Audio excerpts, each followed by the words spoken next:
शफीक चचा की कफालत में अबू तालिब ने अपने भतीजे का हकुन कफालत बड़ी खूबी से अदा किया। आपको अपनी औलाद में शामिल किया, बल्कि उनसे भी बढ़कर माना, मजीद एजाज व एहतराम से नवाजा।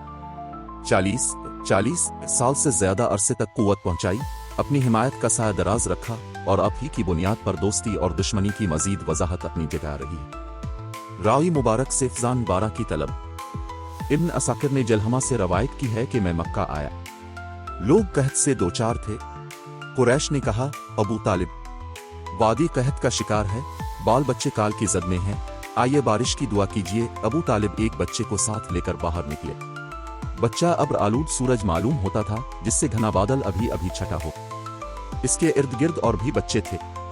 अबू तालिब ने इस बच्चे का हाथ पकड़कर उसकी पीठ कबा की दीवार से लगा दी। बच्चे ने इनकी उंगली पकड़ रखी थी।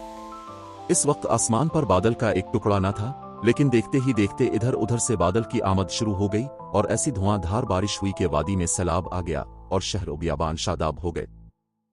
बाद में अबू तालिब ने इसी वाकया की तरफ इशारा करते हुए मोहम्मद की मदह में कहा था, वो खूबसूरत हैं, उनके चेहरे से बारिश का फैजान तलब किया जाता है, यतीमों के माव और बेवाओं के मुहाफिज हैं। बायरा राहिब। बाज रवायात के मुताबिक, जिनकी इस्नादी हैसियत मशकूक है, जब आपकी उम्र 12 बरस और एक तफसीली कौल के मुताबिक 12 बरस 2 माह 10 दिन की हुई तो अबू तालिब आपको साथ लेकर तिजारत के लिए मुल्क शाम के सफर पर निकले और बासर पहुंचे। बासर शाम का एक मकाम और हुरान का मरकजी शहर है।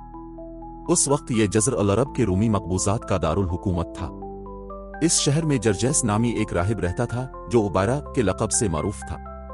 जब काफिले ने वहां पड़ाव डाला तो ये राहिब अपने गिरजा से निकलकर काफिले के अंदर आया और उसकी मेजबानी की, हालांकि इससे पहले वो कभी बाहर ना निकलता था। उसने रसूल अल्लाह को आपके औसाफ की बना पर पहचान लिया और आपका हाथ पकड़कर कहा, ये सऊदुल-आलमीन हैं, अल्लाह उनको रहमत लिल आलमीन बनाकर भेजेगा। अबू तालिब ने कहा, आपको ये कैसे मालूम हुआ?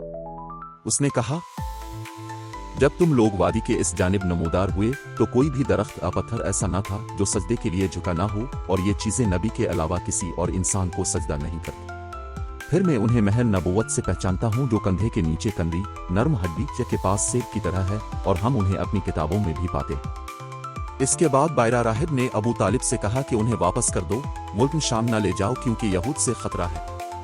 इस पर अबू तालिब ने बाज गुलामों की माउत में आपको मक्का वापस भेज दिया।